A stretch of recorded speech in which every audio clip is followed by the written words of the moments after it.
श्री कृष्णा श्री कृष्णा श्री कृष्णा श्री कृष्णा। गुरुर्ब्रह्मा गुरुर्विष्णु गुरुर्देवो महेश्वरः गुरु साक्षात् परब्रह्मा तस्मै श्री गुरवे नमः। तस्मै श्री गुरवे नमः। सुहास जी ने अभी बताया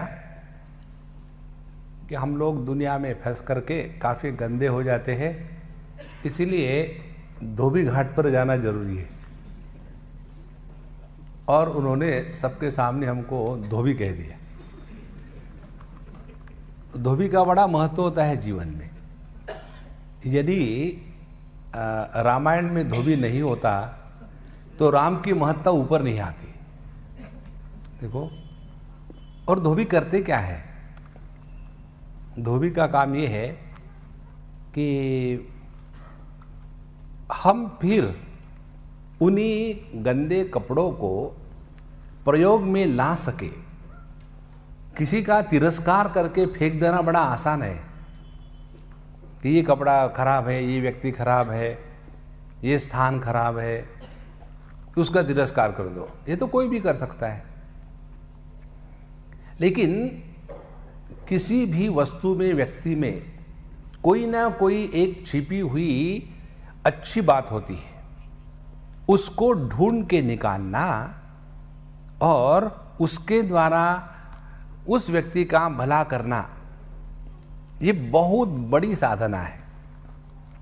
अब जैसे देखो,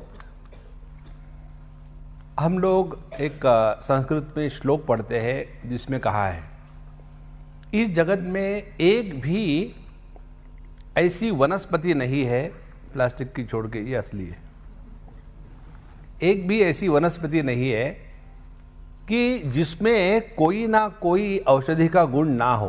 कोई ना कोई गुण होता ही है। और एक भी शब्द ऐसा नहीं है कि जिसमें मंत्र सामर्थ्य ना हो। कोई भी शब्द ले लो। क्या गाली में भी मंत्र सामर्थ्य है? हाँ। कैसे? आप कोई भीड़ भाड़ के स्थान पर चले जाओ, जब से लोग आ रहे हैं आप उल्टे जाओ और सामने से एक बड़ा धष्ट पुष्ट चौड़ा लंबा आदमी देख करके उसको रोको और रोक करके उसको गाली दो, अरे बेवकूफ कहाँ जा रहे हो। अब इसका देखो, इस मंत्र शक्ति का प्रभाव, तुरंत वो आपकी पिटाई करना शुरू करेगा। देखो, अपने सुप्त शक्ति को जागृत करने की क्षमता प्रत्येक शब्द में है। फिर चाहे आप सोहम सोहम का जप करो, चाहे आप ओम नमः शिवाय करो, चाहे आप भगवान दत्तात्रेय का जप करो, चाहे गाली दो, प्रत्येक शब्द में शक्ति को जागृत करने की शक्ति है। तो दो बात हो गई। और तीसरी बात है, इस जगत में एक भी व्यक्ति ऐसा नहीं है कि जिसमें एक भी सद्गुण ना हो। ऐसा नहीं हो सकता। हर एक में कोई ना कोई अच्छी बात होती ही है। सवाल यह है, क्या हम उस अच्छी बात को पहचान करके उसके साथ संपर्क स्थापित कर सकते हैं? लेकिन इस चीज को समझ के जीवन में उतारने वाले बड़े दुर्लभ होते हैं, ऐसा कहते हैं सुभाषितकार। इसलिए हम सबको जगत में क्या करना है? लगे रहो, एक ही करना है। Don't give up. अपने जीवन को हार के छोड़ मत देना। पूरे जीवन में एक ही सिद्धांतों को पकड़ो, लगे रहो। अब किस में लगे रहे? जिसमें लगे हैं उसी में लगे रहो, भागो मत। जिस दिन हमने अपने दिमाग में ये बात भरी कि ये बात कठिन है, इससे भाग जाना ही ठीक रहेगा, तो ये जो भाग जाना है यही हमारे भाग फूटना है। इसलिए प्रारंभ हमको करना है इस सिद्धांत से। इस समय हम इस सत्र में इसी एक सिद्धांत को पकड़े रखेंगे। और वो सिद्धांत है लगे रहो।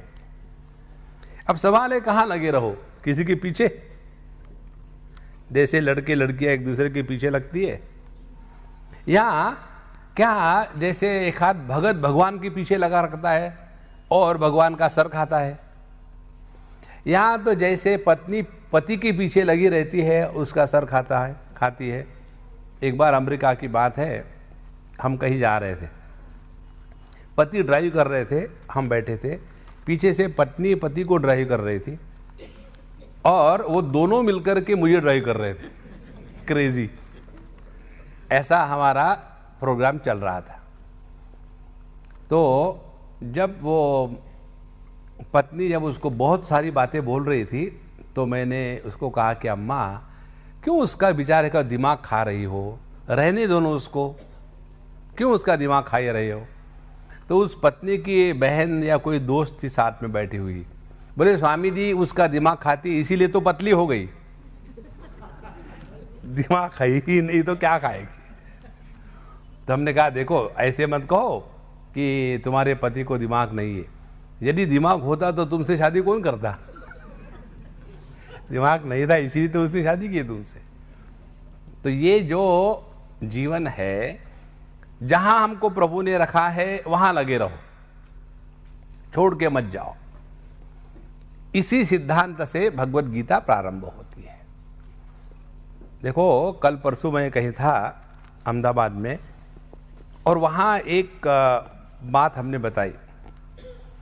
कई बार हमको लगता है कि आध्यात्मिक जीवन माने उस व्यक्ति का क्षेत्र, जो व्यक्ति हर जगह में फेल हो गया है वो बाबा जी में सक्सेसफुल होता है।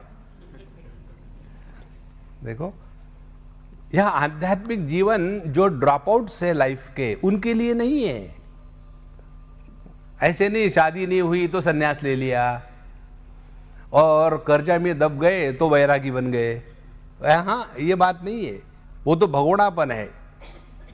इसलिए पहला सिद्धांत हमको ये पकड़ लेना है, लगे रहो।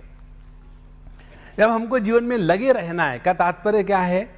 इसका तात्पर्य है हमको 24 घंटे में 24 घंटे जीना है। Never live half heartedly. नहीं तो ठीक है अब बैठे हैं, क्या कर रहे हैं, कुछ था नहीं, सोचे चलो जाके सत्संग सुन ले। और उसके बाद एक बाबा जी हमारे जैसे प्रवचन कर रहे थे और सामने एक आदमी बैठ करके सो रहा था। आपको मालूम नहीं उसका कितना दुख होता है। आप बोलो सामने वाला सोता है, ये उतना ही दुख होता है जितना माँ बाप को जब उनके बच्चे सुनते ही बात, उससे ज्यादा दुख है ये। तो वो सो रहा था, तो बाबा जी को आया गुस्सा। उसने कहा दूसरे आदमी जो जग रहा था, उठाओ उसको, सो रहा है। तो दूसरा लड़का कहता मैं क्यों उठाऊं, आपने सुलाया उसको।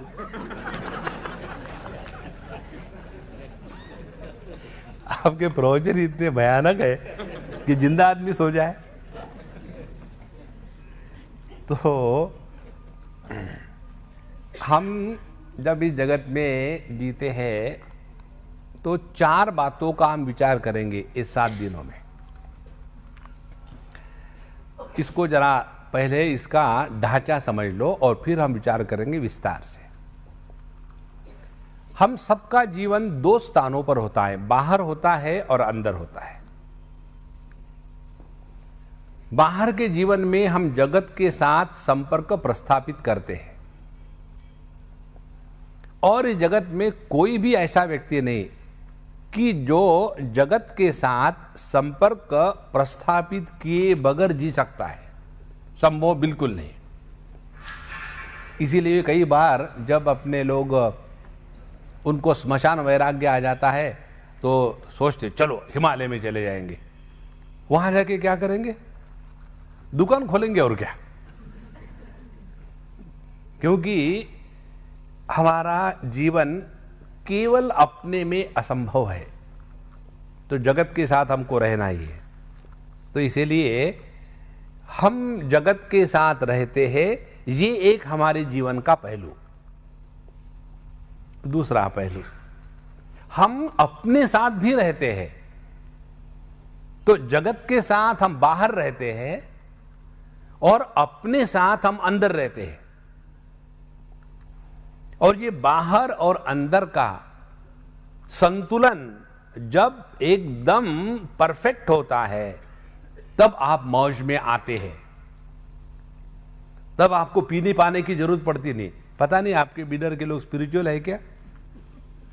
ज्यादा पीते नहीं ना, अच्छी बात है। कई जगह में होता है कि लोग इतने स्पिरिचुअल है कि they walk straight on A zigzag road. अभी मुझे किसी ने एक एसएमएस भेजा था पीने पर, पता नहीं लोग मुझे क्या क्या भेजते हैं। एक ने, अब इनके यहाँ रहता हूँ ना मैं, शेनाय साहब के यहाँ, उनके यहाँ 2 बच्चे हैं। उन्होंने मेरा नया नामकरण कर दिया। स्वामी अंकल आप ये दाढ़ी को काट डालो, आप स्मार्ट लगोगे। तब मैंने उसको कहा तुम हजाम हो क्या, मेरे बालों पर टूट पड़े हो। तो एक ने मुझे एक एसएमएस में शेर भेजा, मत पी गालिब, मत पी गालिब मस्जिद में बैठकर, मत पी गालिब मस्जिद में बैठकर, बोतल केवल एक ही है, कहीं खुदा मांग न ले। देखो, तो हम 2 स्थानों पर, बाहर अंदर, बाहर में जगत के साथ संपर्क, अंदर में अपने साथ संपर्क, और ये दोनों के साथ संपर्क होता है खुदा की मेहरबानी से। उससे भाग के जाओगे कहां? और जब हम परमात्मा से विरोधी नहीं होते, जब हमारा बाहर का संपर्क हमको भगवान के साथ मिला के रखता है, और जब हमारा अंदर का वातावरण परमात्मा के साथ मिला के रखता है, तब जिस आनंद की निष्पत्ति होती है उसको कहते हैं मौज में रहना। मौज में रहने का तात्पर्य नहीं कि बेवकूफ है करने, क्या हो गया मौज में, नहीं नहीं, बेवकूफ हो, मौज में नहीं है। आपने देखा होगा समझदारी की हंसी और बेवकूफी की हंसी बहुत फर्क होता है ना। अब ये 2 हंसियों का फर्क आपको मैं समझाता हूं उदाहरण के द्वारा। समझदारी की हंसी आप लोगों की है, ठीक है, क्योंकि मुझे अभी रहना है यहाँ 6-7 दिन। और बेवकूफी की हंसी मालूम है किसकी होती है? जो बहरे होते हैं उनकी। उनको सुनने को नहीं आता, लेकिन वो बताएंगे थोड़ी कि मुझे सुनने को नहीं आता, और हंसेंगे। उसका हंसने के पीछे ज्ञान नहीं अज्ञान होता है, इसीलिए बेवकूफी की हंसी। तो यह जो मौज में रहने का सिद्धांत है, यह समझदारी की अभिव्यक्ति है, यह बेवकूफी की अभिव्यक्ति नहीं है। अब ये जो बाहर और अंदर का चक्कर है, इस चक्कर को हम सुलझा लेंगे। अब इस चक्कर को आप सुलझा लो तो जीवन बड़ा मस्त रहेगा।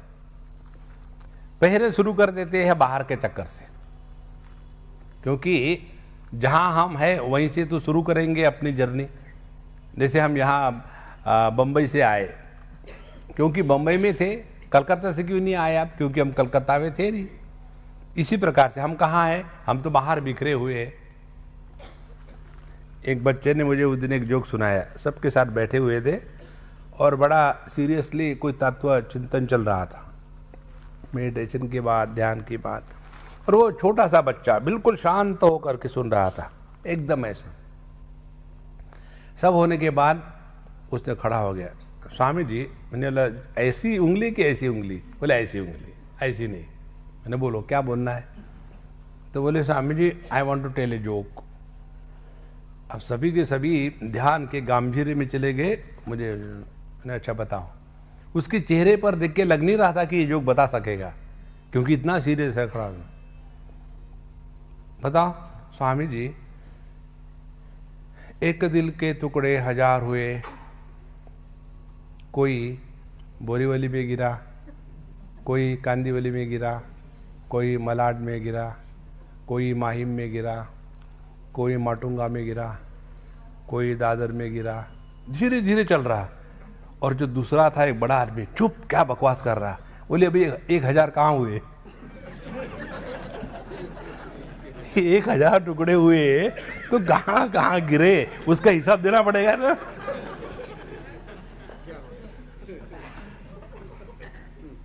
देखो, तो अभी हम कहां हैं? हमारे टुकड़े 1000 हुए। कहीं बीबी के साथ, बच्चों के साथ, सबऑर्डिनेट के साथ, बॉस के साथ, गवर्नमेंट के साथ, कहां कहां हम बिखरे हुए हैं। और सबके साथ हमको व्यवहार करना है, उसमें कोई चॉइस नहीं हमको। जब तक जगत में रहना है सबके साथ व्यवहार करना पड़ता है। मुंह फुला के कब तक बैठेंगे? कई बार लोगों का होता है गुस्से गुस्से में मैं तुमसे बात ही नहीं करूंगा। अब ठीक है, एक से बात मत करो, जिंदगी में बात नहीं करके बड़ा मुश्किलें चलना। कई ऐसे आपने देखोगे महात्मा लोग, वो मौन धारण करते हैं, मुख में मौन धारण कर दिया और हाथ में कागज पेंसिल, चाय चाहिए, चीनी कम है और डालो। तो वाणी जो है यह कर्मेंद्रिय है और हाथ भी कर्मेंद्रिय है। तो आपने क्या किया? एक कर्मेंद्रिय को दूसरे कर्मेंद्रिय का एक एडिशनल चार्ज देकर के इसको छुट्टी दे दी और किया क्या? अंदर तो वही काम है। देखो महाराज, तो हम इस जगत में रहेंगे और लगे रहो, सिद्धांत मत भूलना, लगे रहो, कहीं जाना नहीं हमको। ना देश का परिवर्तन, ना काल का परिवर्तन, ना वस्तु का परिवर्तन और किसी का परिवर्तन नहीं। परिवर्तन होना है अपने में, बाहर कुछ नहीं परिवर्तन होता। तो यदि हमको जगत में लगे रहना है तो सवाल आता है क्या करे और कैसा करे। ये दो विचार की चीजें हैं। हमने क्या करना है? खुराफात करना है। हम तो डूबे हैं सनम, पब्लिक को भी साथ लेके डूबेंगे नहीं। तो हमको जीवन में क्या करना है, पहले ये निर्णय स्पष्ट हो जाए। अब आप देखो, एक सिद्धांत पिछले बार भी हमने बताया था, अभी भी हम फिर बताएंगे, और अभी हमारे रामू महाराज ने हमको सुनाया। बोले स्वामी जी आप ही ने तो कहा था। ठीक है बाबा, मेरी गलती हो गई। हमने कहा कि आप लोग बड़े बिजी पिछले कुछ दिनों से हो गए होंगे, क्योंकि ये प्रोग्राम बनाना है तो दिन रात लगे हैं, कोई कुछ करता है, कोई नहीं, बड़े परेशानी होगी आपको। बोले नहीं स्वामी जी आप ही ने बताया था, चुस्त रहो, स्वस्थ रहो, व्यस्त रहो, मस्त रहो। जो आदमी जितना व्यस्त रहता है उतना चुस्त रहता है,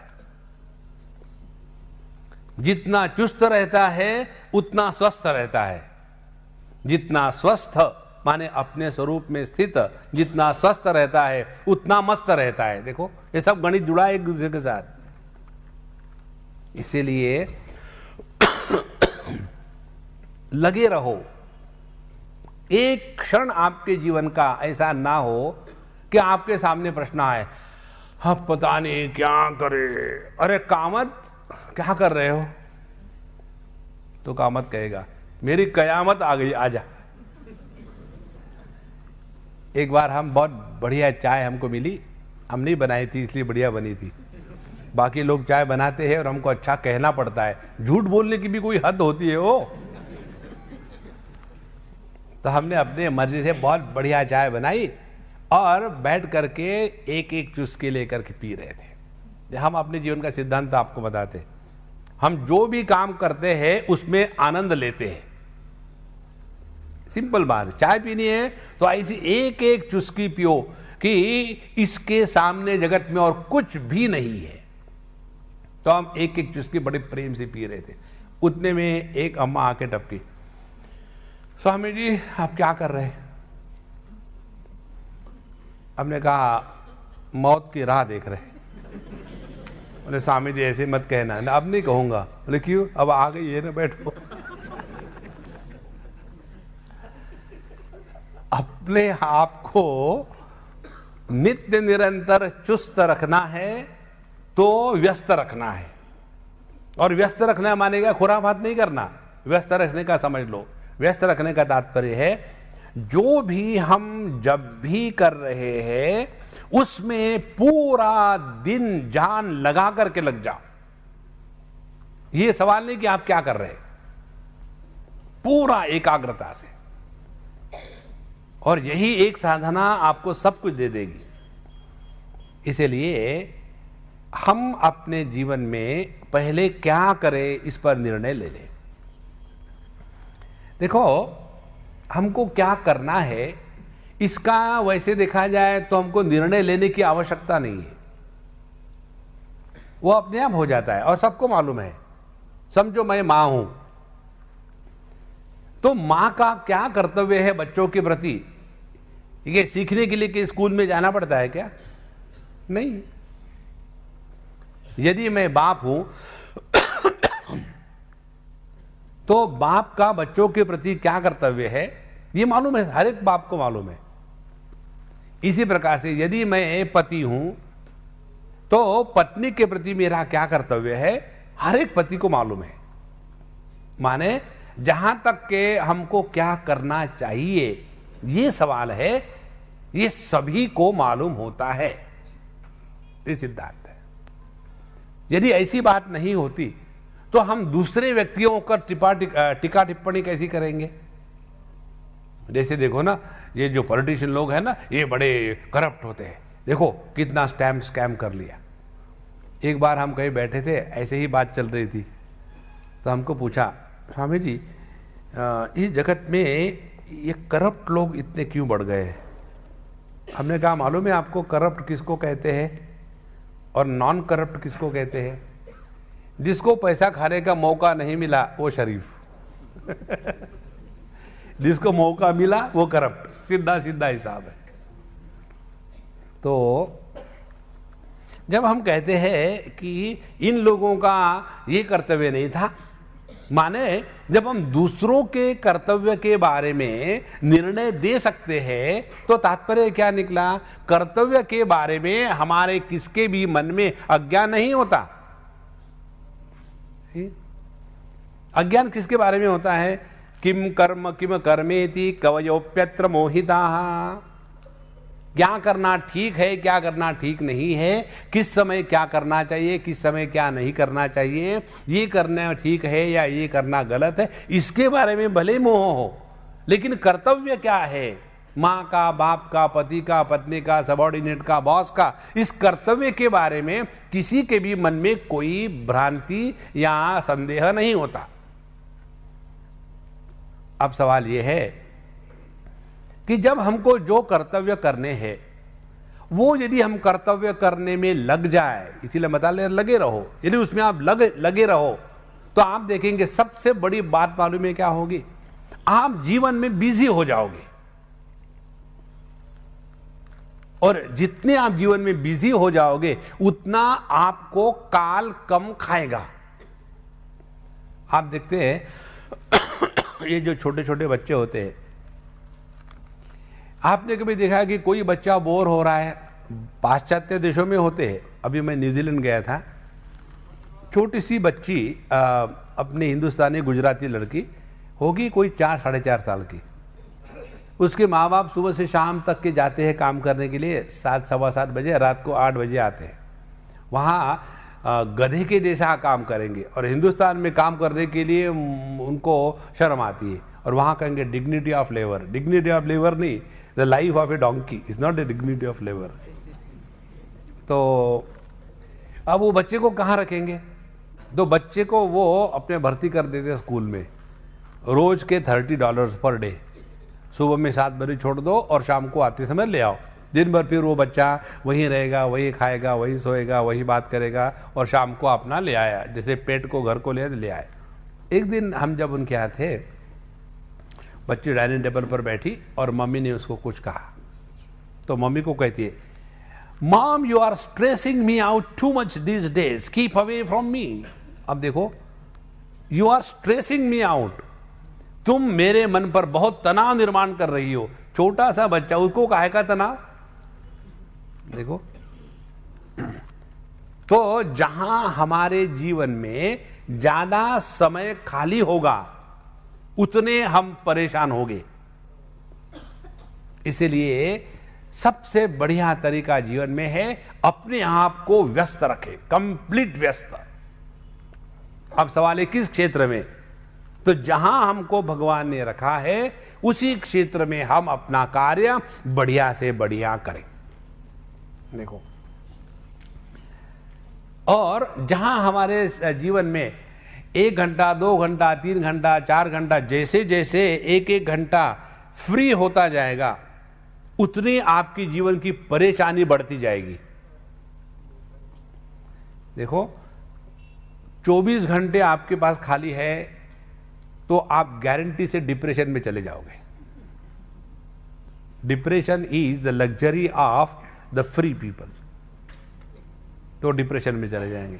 और जैसे जैसे 24 घंटे से 23 घंटे खाली, 22 घंटे खाली, 10 घंटे खाली, 8 घंटे खाली, और उसके बाद 1 मिनट भी खाली नहीं, तो आपको डिप्रेशन होने के लिए टाइम कहां मिलेगा?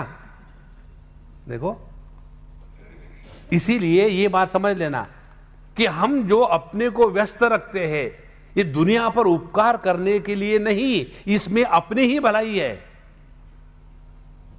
हमको सभी लोग सुझाव देते हैं, हमने 2-4 चीजें अपने जीवन में सीख ली है।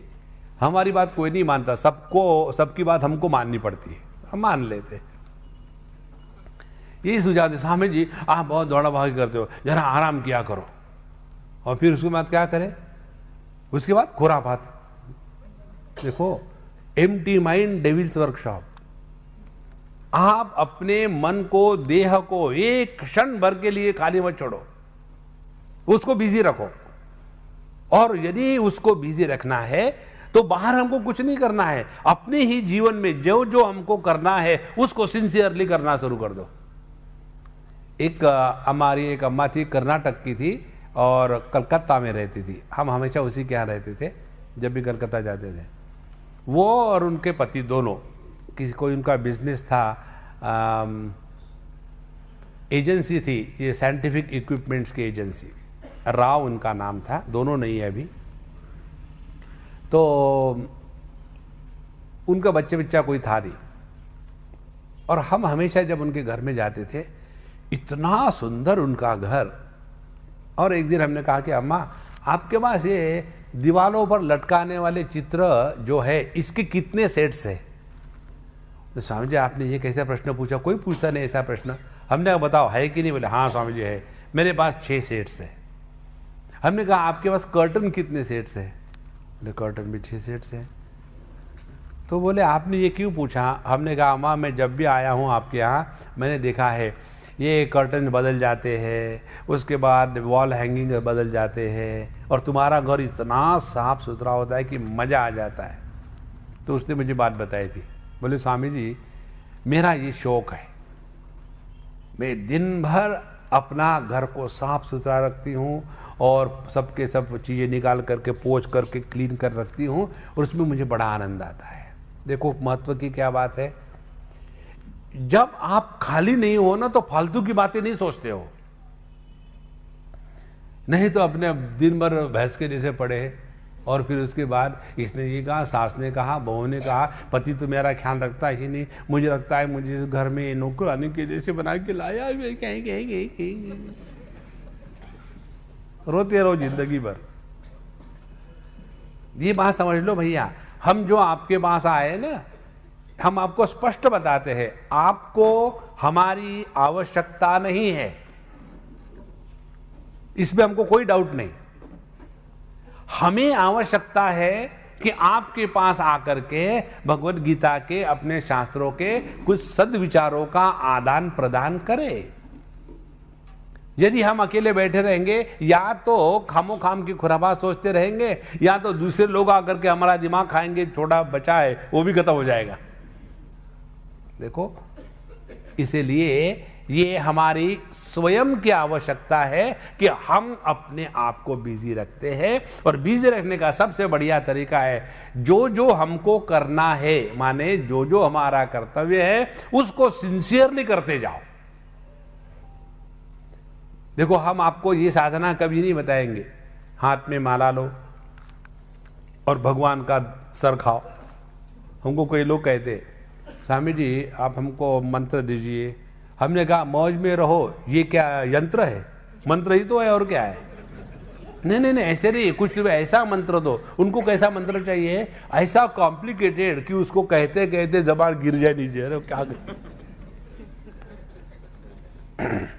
जितना कॉम्प्लिकेट करके बताओ ना उनका, हाँ ये बड़े महात्मा है, उनको बताओ ना भैया प्रसन्न रहो, मस्त रहो, वो नहीं अच्छा लगता।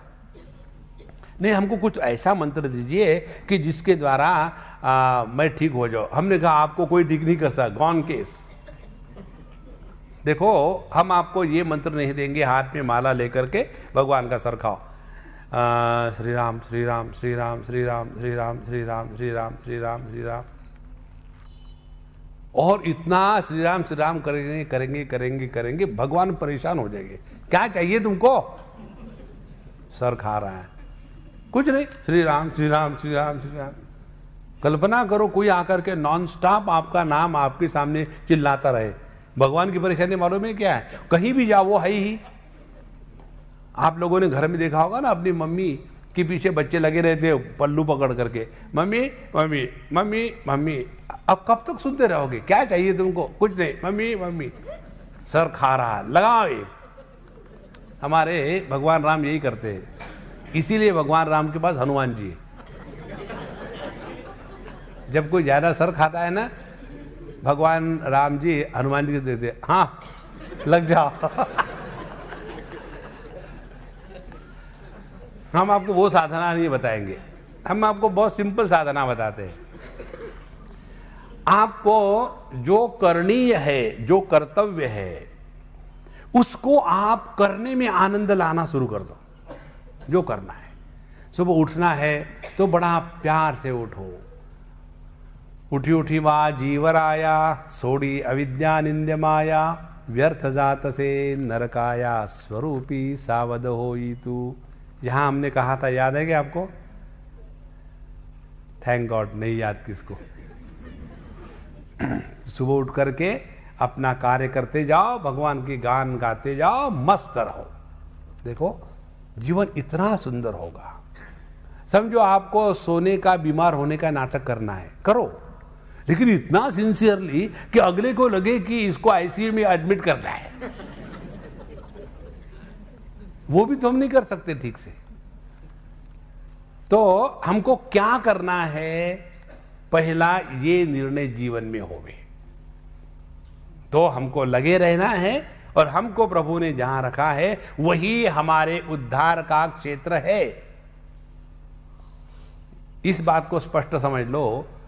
जब हम चले जाते हैं हॉस्पिटल में, तो किसी को भेज देते हैं ये लोग, क्या कहते हैं, किसी के टांग काटते हैं, किसी को दवाई देते हैं, किसी की आंख को कुछ करते हैं। तो ये जो बातें करते हैं डॉक्टर लोग, ये क्या किसी को परेशान करने के लिए है या हर एक के प्रति राग द्वेष है? नहीं, जैसे जैसे आवश्यकता है उसके अनुसार उनको ट्रीटमेंट मिलता है। एग्जैक्टली उसी प्रकार से हमारे जीवन में जिस जिस परिस्थिति की आवश्यकता होगी उसके अनुसार हमारे जीवन में सब कुछ हमें मिलता है। अब एक दो उदाहरण से इसको समझ लो। इसको समझ करके जो जीता है उसने भगवान को पहचान लिया, और उसको ना समझ करके इसका विरोधी जो होता है वो भगवान का और अपना दोनों का दुश्मन है। अब देखो, हमारे सबके जीवन में कोई ना कोई परेशानी आती है। ऐसा कौन है दुनिया में कि जिसकी जीवन में परेशानी नहीं है? आपके समर्थ रामदास स्वामी कहते हैं ना, जगी सर्व सुखी असा कोण आहे, विचारी मना तुझ शोधो निपाहे। हे मन, अपने आप ढूंढ के देखो कि जगत में केवल सुख ही सुख किसको मिला है। अब देखो, रामायण की कथा ले लो। रामायण में से यदि भगवान का वनवास जाना और वहां से रावण का प्रसंग आना, और रावण को वध करके वापस आना, ये प्रसंग आप एडिट कर डालो, यहां से यहां तक हाईलाइट करके डिलीट करके देखो, रामायण की कथा क्या होगी फिर? Edited version of Ramayan. Valmiki Ramayan के अनुसार उन्होंने हजारों साल राज्य किया, हजारों सालों में 14 साल जंगल में गए, 14 सालों में 13 साल चित्रकूट में मस्त रहे, कुछ प्रॉब्लम नहीं थी वहां। और जो 1 साल बचा उसमें भी 6 महीने घूमे और 6 महीने केवल रावण का एपिसोड आया और कुछ नहीं है। अब जिसने हजारों साल जीवन जिया उसके जीवन में ये 6 महीने का 1 साल का जो प्रसंग है उसके कारण उनमें छिपी हुई जो भगवत्ता है वो बाहर आ गई ना। नहीं तो भगवान में जो भगवत्ता है ये बाहर कैसे आती?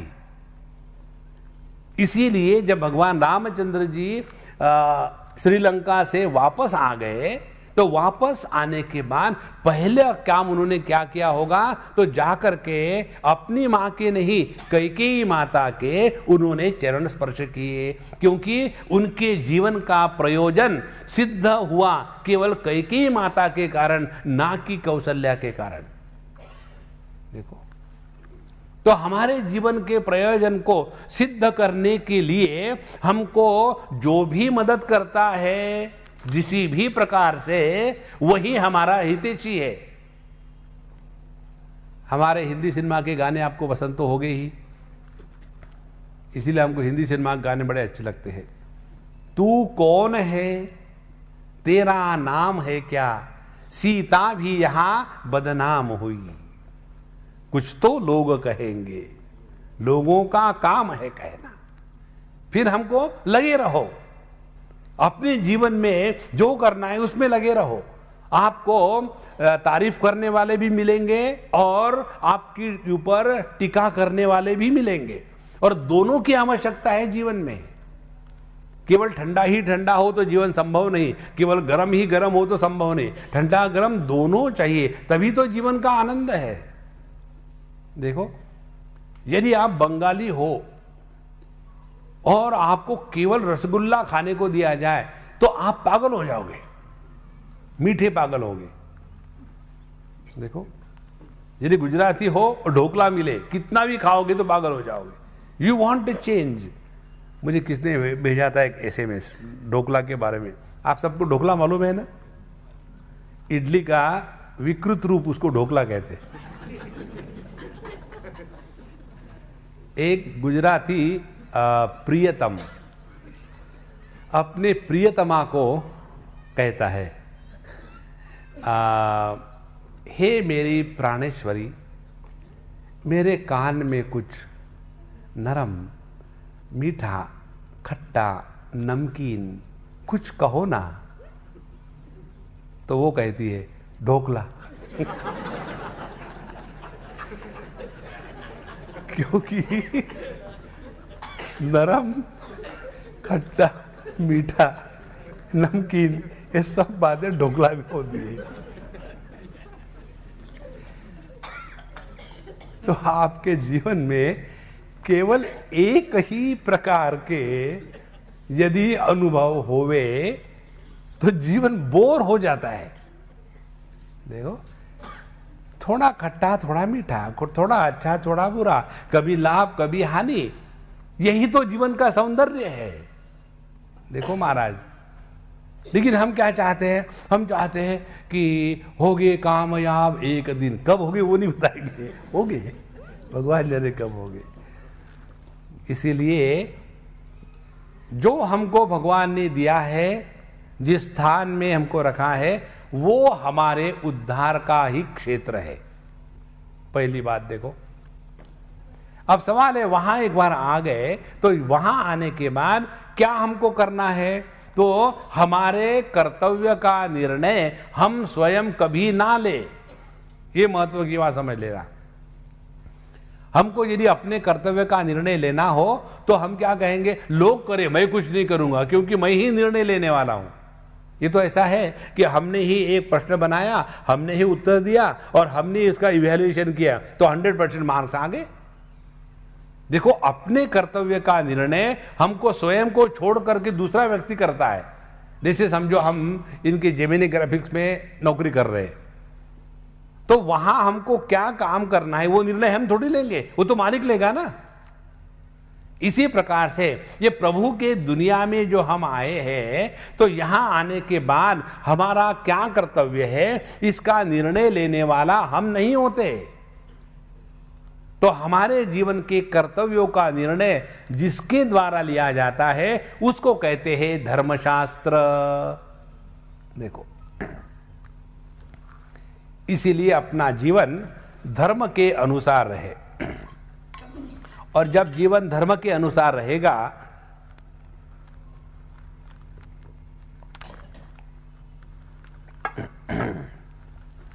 तो हमारे जीवन में 4 भाग हो जाते हैं।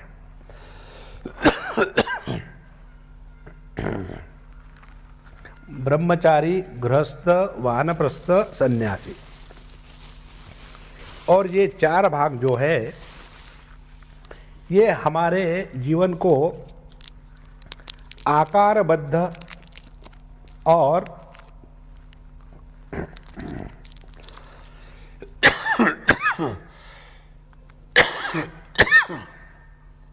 श्री कृष्ण और नियमबद्ध बनाने में लग जाते हैं। जैसे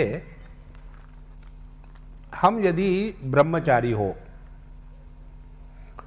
और हमने ब्रह्मचारी आश्रम का जीवन में स्वयं स्वीकार किया तो क्या होगा? पहली बात, हमने यदि स्वयं को ब्रह्मचारी आश्रम में रख करके उसका स्वीकार किया तो अपने आप अध्ययन में लग जाएंगे।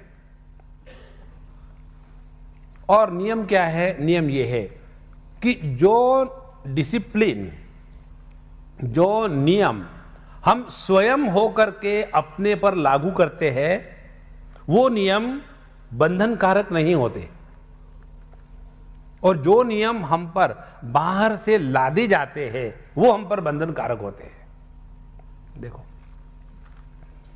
यदि स्वयं होकर ही करे, ये बात मैंने एक छोटे बच्चे से सीखी। वो बड़ा विचित्र था। घर में आया, आने के बाद हम शाम को बैठे हुए थे तो सीधा अपने कमरे में गया। 1 घंटे के बाद बाहर आया। हमने कहा, भाई 1 घंटे पर क्या कर रहे थे तुम? तो समझ ली, मैं अपना होमवर्क कर रहा था। मैंने कहा, क्यों? तुम्हारे मम्मी डैडी तुम्हारा होमवर्क नहीं करते क्या? बोले, समझ ली पहले करते थे, अब मैं उनको नहीं करने देता। बोले, क्यों? एक बार मेरे डैडी ने मेरा होमवर्क किया, मुझे जो पनिशमेंट मिली उस दिन के बाद मैंने उनको क्या, आपको कुछ नहीं आता, मत करो, मैं ही करूँगा। और फिर उसने कहा, बड़ी अच्छी बात, बोले, जब मुझे मालूम है कि मेरा होमवर्क मुझे ही करना है तो मैं क्या करता हूं कि स्कूल का जो यूनिफॉर्म है उसको उतारने के पहले होमवर्क पूरा कर देता हूं। कितनी सुंदर बात है। देखो, जो हमको रोल मिला है ब्रह्मचारी आश्रम में ब्रह्मचारी का अध्ययन करने का, उसको जो विद्यार्थी स्वयं होकर के स्वीकृत करता है तो उसके जीवन में पढ़ाई को लेकर के परेशानी कभी नहीं होगी। देखो, अभी हम पिलानी में गए थे। पिलानी में बहुत इंटेलिजेंट स्टूडेंट्स आते हैं पूरे इंडिया के। पिछले बार उनका जो एडमिशन हुआ, कट आउट परसेंटेज जहां एडमिशन बंद हुआ था 12th स्टैंडर्ड का 98%। कितने जीनियस स्टूडेंट्स हो गए। अच्छा, अब वहाँ एक फिजिकल एजुकेशन के टीचर भी है कॉलेज में। बच्चों को यदि कुछ सीखना है, क्रिकेट है, बैडमिंटन है, स्विमिंग है, जिम है, एक्सरसाइज है, योगा है, इस सब के लिए। तो इसके लिए वो टीचर को रखा है। जब हम गए तो एक दिन आया टीचर, दूसरे दिन आया, हमारे पैर के बढ़िया एक्यूप्रेशर की मालिश करता था, बढ़िया रहा। एक दिन उसने कहा कि स्वामी जी, मैं यहाँ बहुत बोर हो गया हूँ, मुझे यहाँ से छोड़ के चले जाने की इच्छा हो रही। मैंने क्या तुमको ज़्यादा काम है क्या? बोले नहीं, यही चक्कर, यहाँ काम ही नहीं, इसलिए मैं बोर हो रहा हूँ। मैंने बोला काम क्या नहीं है? बोले यहाँ कोई आता नहीं गेम्स खेलने के लिए, कुछ ना कुछ बिल्कुल। तो मैंने कहा मैं तुमको एक बात बताऊं, बुरा मत मानना। ठीक है। हमने कहा जो ब्रेन से काम करने वाले होते हैं ना, उनके पास ये जा करके फिजिकल इसमें किसी को इंटरेस्ट नहीं आता। यहाँ जो विद्यार्थी आते हैं जीनियस है, और उनको पता है उनका ग्रेजुएशन होने के पहले ही उनकी अपॉइंटमेंट हो जाती है और उनको अपना मेटल प्रूव करना पड़ता है। तो ऐसे जहां विद्यार्थी दिन रात लगे हैं अपने पढ़ाई में, उनको अपने पढ़ाई का बोझा नहीं होता।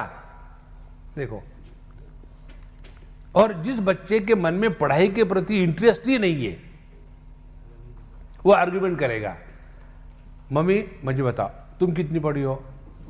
मैं नहीं पढ़ी। क्यों नहीं पढ़ी? अब नहीं पढ़ी, क्या करूं? बोले ठीक है, मैं भी बड़ा होकर ऐसे ही कहूंगा।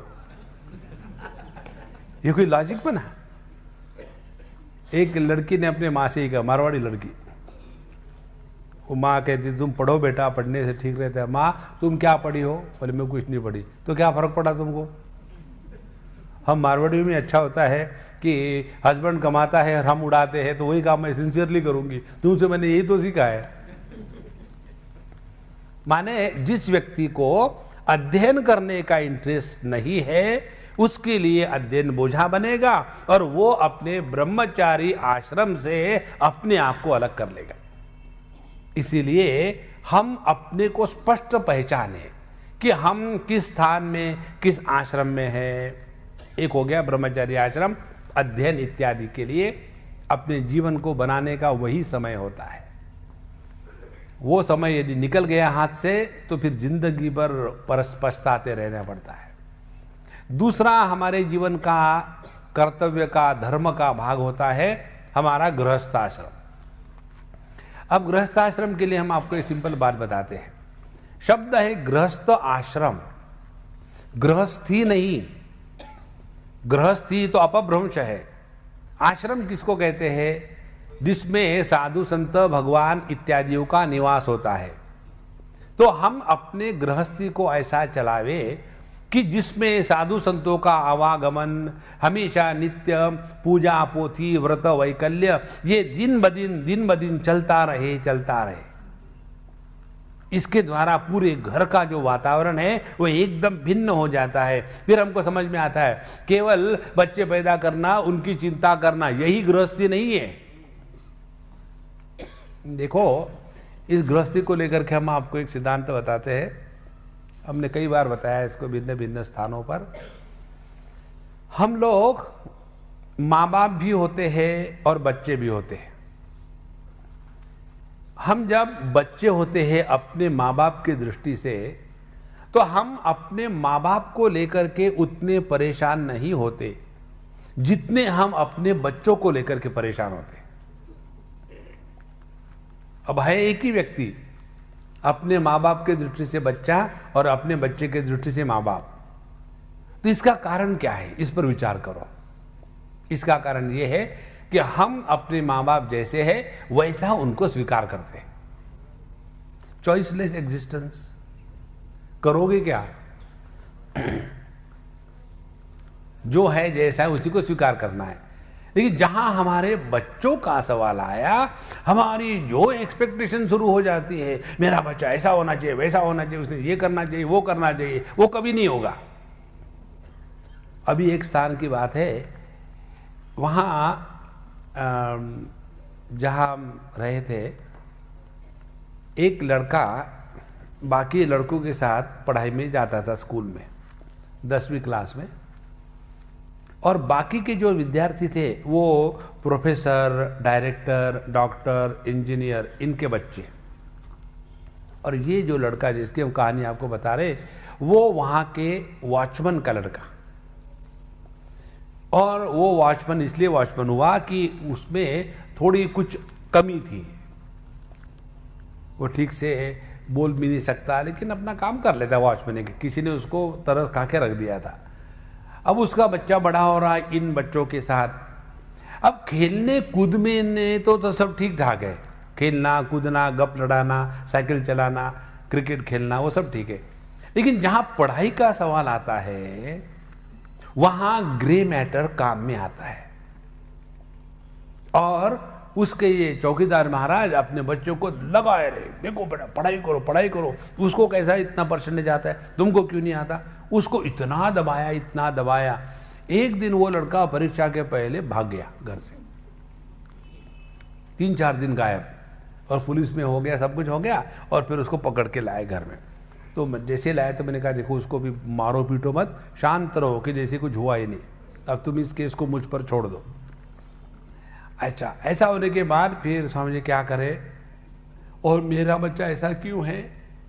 हमने कहा देखो एक ट्रक के पीछे लिखा था, हमारे भगवान दत्तात्रेय के 24 गुरु थे, आपको मालूम है सबको।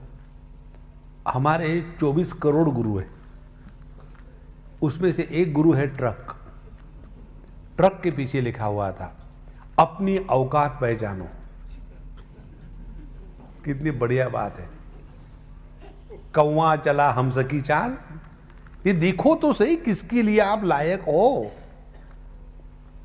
तो हमने कहा देखो तुम अपने बच्चे की कंपैरिजन वो बच्चों के साथ कर रहे हो कि जिसके पिताजी डायरेक्टर है और जिसकी माँ एक्सटर्नल अफेयर मिनिस्ट्री में बहुत बड़े ओहदे पर है, दोनों बॉर्न जीनियस है, एक IFS है और एक ICS है। ऐसे बच्चे जिस माँ बाप के हैं उनका ग्रे मैटर भिन्न होगा। देखो समझे, मेरे ही बच्चे ऐसा क्यों, ऐसे ही हो गए। देखो ये बात स्पष्ट समझ लो जीवन में, तो उससे क्या होगा, आप अपने गृहस्थ को ऐसा चलाओगे कि जिसमें किसी के साथ कंपटीशन नहीं होगा। अब सिद्धांत की बात आपको बता रहे। गृहस्थ धर्म का जीवन का तात्पर्य है हमको जीवन में कंपटीशन किसी के साथ नहीं करनी है, किसी के साथ मत करो। गृहस्थी के जीवन की साधना यही है कि हम एक दूसरे के साथ ऐसे रिश्ते में रहे कि जहां कहीं भी हम दुखी ना होवे। तो ब्रह्मचर्य आश्रम का हमारा साधना का भाग क्या हो गया, हम अपने अध्ययन इत्यादि में लग कर के जीवन का माहौल ठीक कर ले। गृहस्थाश्रम की साधना क्या हो गई, सबके साथ रहते हुए ऐसे रहे कि किसी के कारण दुखी मत होना। बहुत बड़ी साधना है। सबसे ज्यादा गृहस्थी लोग दुखी होते हैं, और दुखी होने के बाद यही कहते स्वामी जी आप बताओ, आप हमारे जगह होते तो क्या करते, माने आप भी दुखी हो जाओ। और एक बार हमने कहा था किसी को, हमने कहा कि देखो ये रोना धोना बंद करो, 24 घंटे वही क्या छोड़ो इसको, ये ऐसे ही होता है। तो उस अम्मा को आ गया गुस्सा, हमको कहते हैं रो मत रो मत रो मत, शादी करके देखो फिर देखे समझेंगे। माने शादी होने के बाद रोना अधिकार है तो रोते रहो, don't justify yourself to be miserable. तो गृहस्थी में रह करके क्या हमको करना है, एक बात करनी, दुखी मत होना। थोड़ा ऊपर थोड़ा नीचे चलता ही रहे, this is the way the life is. और ये सब करते करते एक दो महत्व की बात है। हम किसके यहाँ थे, उनके 2 बच्चे और 1 साल का फर्क, और अब वो 10वीं, शिकागो की बात है। अब वो बच्चे बड़े हो रहे 10वीं 12वीं में गए, और हम हमेशा उनको मिलते थे, उनके माँ बाप को। बच्चे भी बड़े अच्छे निकले। तो मुझे एक बार वो कह रही थी उनकी माँ कि स्वामी जी मुझे कुछ दिनों से अच्छा नहीं लग रहा। हमने कहा अम्मा किसको धोखा मत देना, सबसे ज़्यादा तुम अपने को धोखा दे रही हो। अब तुम्हारे मन में शुरू हो गया है जिसको तुम स्वीकार करने को तैयार नहीं। क्या, अब बच्चे बड़े हो गए, अब कॉलेज में जाना शुरू करेंगे, अब वो बच्चे अपने अपने काम में लग जाएंगे, और फिर हम दो, हमारा कोई नहीं। और फिर वही सुबह वही शाम, वही झगड़ा, वही फ्रस्ट्रेशन, उसी में फिर चलते रहेंगे और उसके कारण तुम में डिप्रेशन सा आ गया है। बोले स्वामी जी बात तो ठीक है, तो क्या करूं? हमने कहा एक बात समझो, बच्चों को आपने बड़ा किया, उसमें आपका गृहस्थी जीवन परिपूर्ण हो गया, अब उनको पंख फूटे हैं, अब उनको उड़ने दो, उनसे कोई अपेक्षा मत करो, जीरो अपेक्षा, किसी भी प्रकार की अपेक्षा मत करो, तब जाकर के आपका अपना जीवन ठीक चलेगा।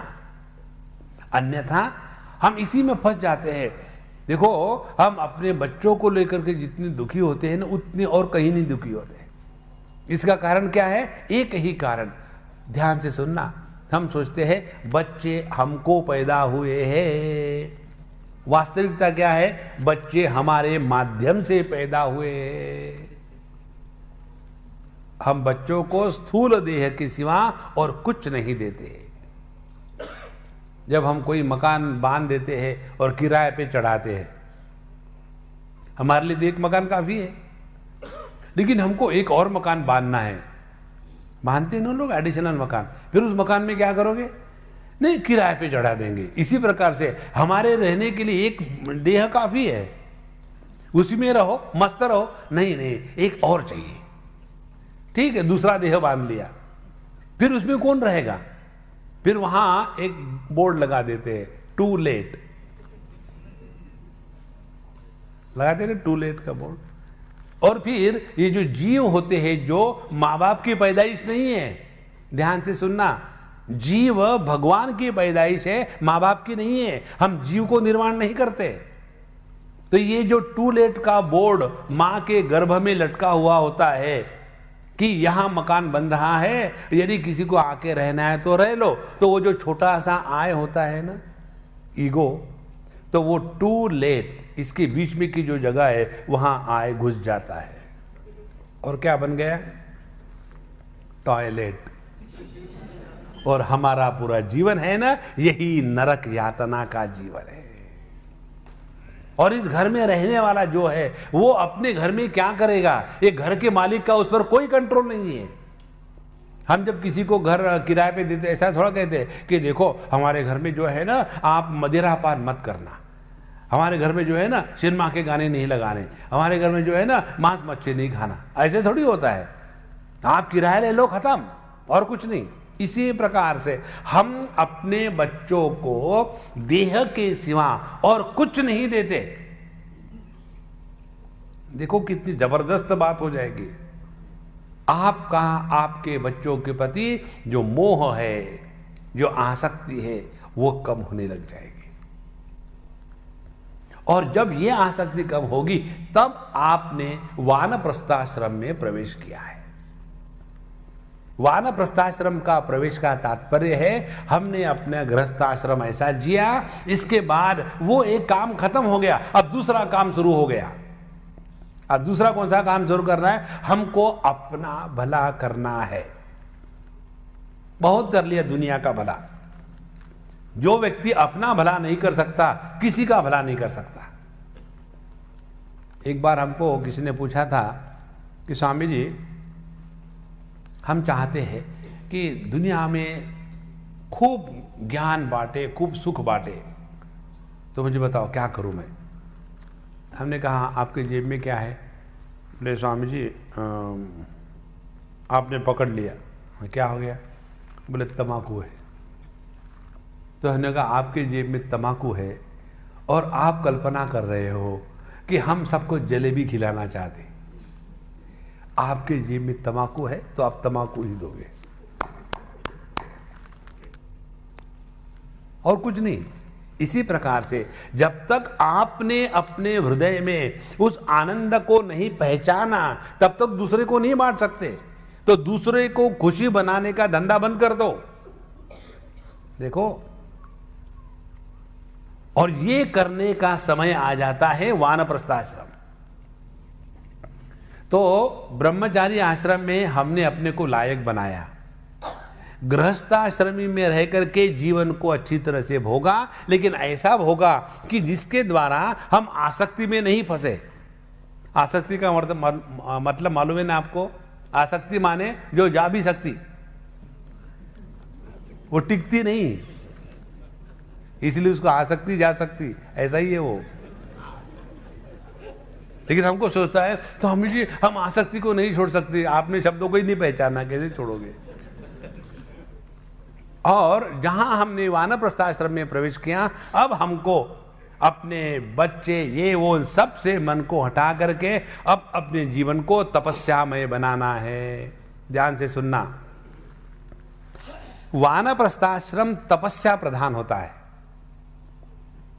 और सबसे बड़ी तपस्या क्या है?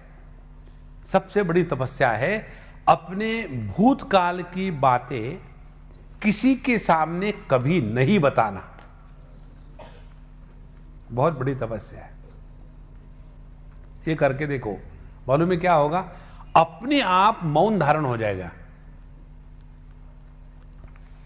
आप देखते होंगे ना कि जो बूढ़े लोग जवान लोगों के बीच में जाते हैं तो क्या बातें करते हैं। समझो जवान लोग हा हा हो कर रहे, टांगे फैल के बैठे, या भुजंगा सामने टीवी देख रहे, बड़े योगी है। तो यदि ऐसे पड़े हैं और मेरे जैसा बूढ़ाओ वहां पहुंच जाए तो क्या कहेगा? आजकल के बच्चे देखो, जब हम जवान थे तब हम ऐसे नहीं थे, आजकल के बच्चे ये करते, जब हम जवान थे तब हम ऐसे नहीं। Who wants to know your जवानी? देखो, ये ध्यान से सुनना भैया, किसी को भी हमारे भूतकाल में इंटरेस्ट नहीं होता। हर एक को इंटरेस्ट होता है अपने भविष्य काल में। देखो, मुझे यहां से कहां जाना है, इसमें मेरा ज्यादा इंटरेस्ट होगा कि आपने मुझे बताया स्वामी जी जब हम वो कारगिल गए थे ना, तो जहां भी चले जाओ, मुझे क्यों परेशान कर रहे हो? लेकिन हमको अपने भूतकाल का इतना जबरदस्त प्रभाव कि हम वर्तमान में रहना ही पसंद नहीं करते। और सबसे बड़ा परमात्मा का अनादर होता है जब हम वर्तमान से हट करके भूत के भूत में भटक जाते हैं। देखो, तो वानप्रस्थाश्रम में आकर के क्या करना है? ये करना है, अपने भूतकाल की एक भी बात अपने वाणी पर मत ले आओ। बहुत बड़ी तपस्या है ये। हाँ स्वामी जी याद है, हमने वहां गए थे सत्संग के लिए, वहां के स्वामी जी ने भी यही कहा था, चले गए भूत में। अब का जो स्वामी कह रहा है वो गया बेचारा।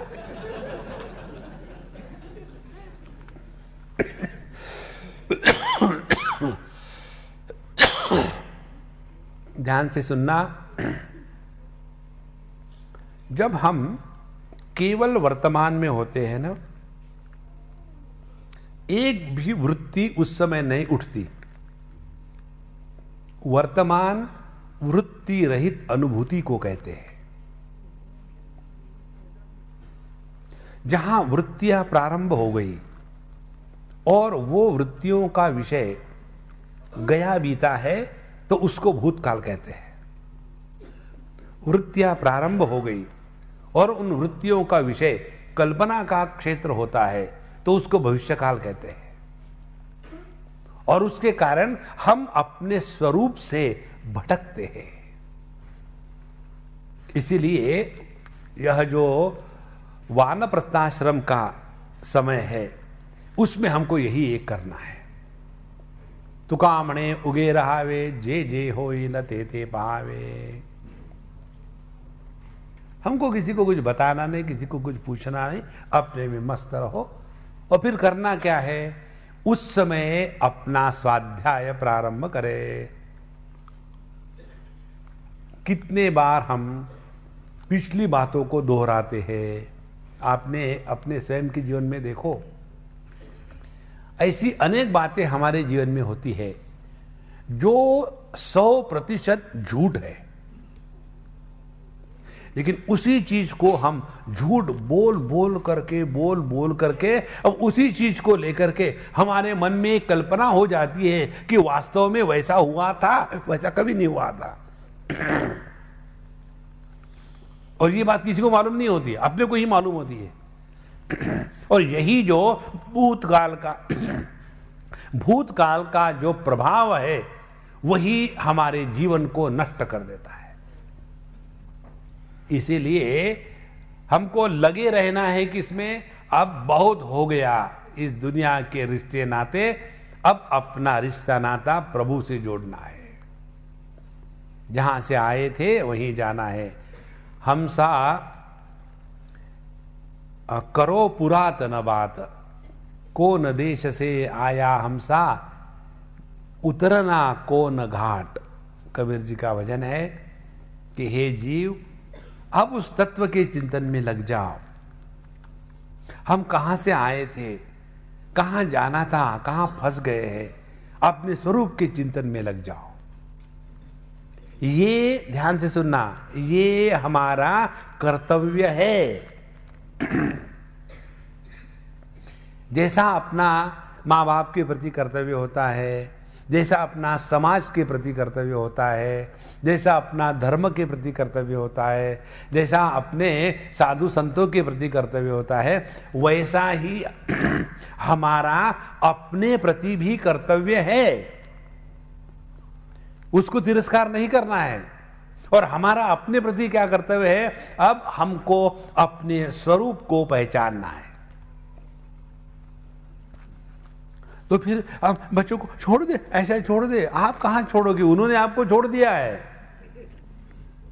हम ही कहते हैं बच्चे अपने, कोई किसी का नहीं। हमारी मीराबाई की बात सुनो, मात पिता बंधु सखा अपनो नहीं कोई, साधु संग बैठ बैठ लोक लाज खोई, मेरे तो गिरिधर गोपाल दूसरो न कोई। वही सत्य है जीवन का। इस सत्य को स्वयं होकर के स्वीकार करो तो जीवन में मस्ती चढ़ जाएगी। और जब इस सत्य को हम पर लादा जाता है, कैसे लादा जाता है, हम तो सभी घरों में जाते हैं ना, वहां कभी कभी बच्चे अपने माँ बाप को कह देते हैं, mummy will you please shut up. ऐसा जब कहते हैं तो तुरंत वहां तो बाय डिफॉल्ट गंगा यमुना सरस्वती शुरू। यदि ओल्ड स्टाइल की होगी तो पल्लू से आंखें पूछेगी, और मॉडर्न स्टाइल की होगी तो टिश्यू पेपर से नाक पूछेगी।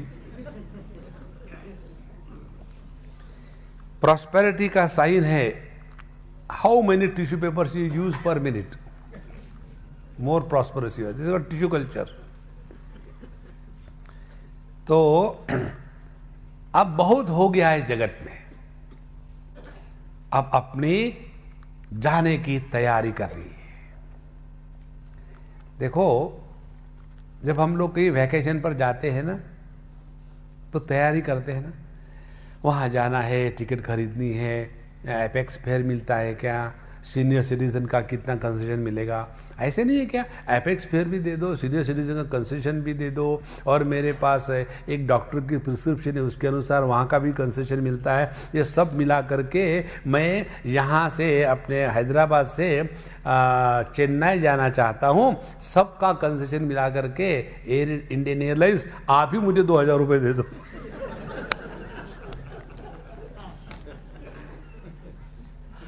कि आप जाओ 2000 रुपये ले लो।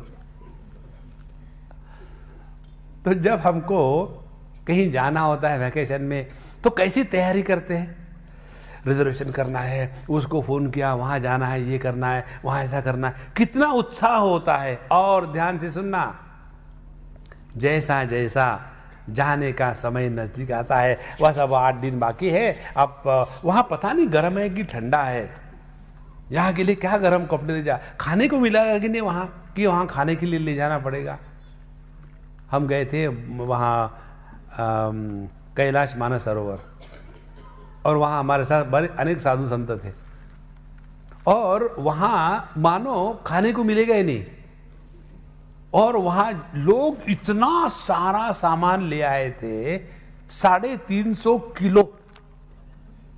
भैंस भी नहीं खाती इतना सामान। और वो पूरा पूरा ला करके फिर वापस ले आए काठमांडू में और रोड की साइड में बैठ करके बेचना शुरू कर दिया। कोई खाया नहीं उसको। कितनी तैयारी, जाना है और वो सब तैयारी में उत्साह होता है। ध्यान से सुनो, इसी प्रकार से अब हमको तैयारी करनी है। कोई भी दिन आ जाए, we are ready, packed. And when the lord death comes, fire in, why are you late, I am waiting for you. उस आनंद से रहो, तब जाकर के हमने वानप्रस्थाश्रम को जिया है। देखो महाराज, जीवन की सबसे बड़ी उपलब्धि होती है बुढ़ापे में भय रहित जीवन। किसी प्रकार का भय ना हो, डर ना हो, घबराहट ना हो। और ये कौन कर सकता है? जिसने ये ऐसा जीवन जिया है। और ये जो धर्म के अनुसार हम जीवन जिएंगे, ब्रह्मचारी, गृहस्थ, वानप्रस्थ आश्रम पद्धति से, उसके बाद हम अपने आप संन्यास वृत्ति को जागृत करेंगे। हमारे जैसे टेलर मेड सन्यासी होने की जरूरत नहीं, हम टेलर मेड सन्यासी है। आपको मालूम है ना, टेलर लोगों की दुकानों में लिखा होता है, God created man, we created gentleman. God's creation is not that of gentle people, only men. Gentlemen are created by the tailors. तो यह जो संन्यास वृत्ति है फिर अपने आप जागृत हो जाएगी और इसमें लगे रहो। ये कल्पना मत करना, स्वामी जी भगवान का दर्शन कब होगा, कब होगा, करोगे क्या आगे? मैं आपको बात बताता हूं, बहुत बढ़िया महत्व की बात। आपको कभी भगवान का दर्शन ना हो, क्यों? क्योंकि इसके बाद करोगे क्या फिर? भगवान का दर्शन हो गया, अच्छा फिर नेक्स्ट, हाँ वही मैं बोर हो रहा हूं, अच्छा था नहीं होता था। कुछ है तो you have to have something to look forward to in life. बुढ़ापे में बोर क्यों होता आदमी?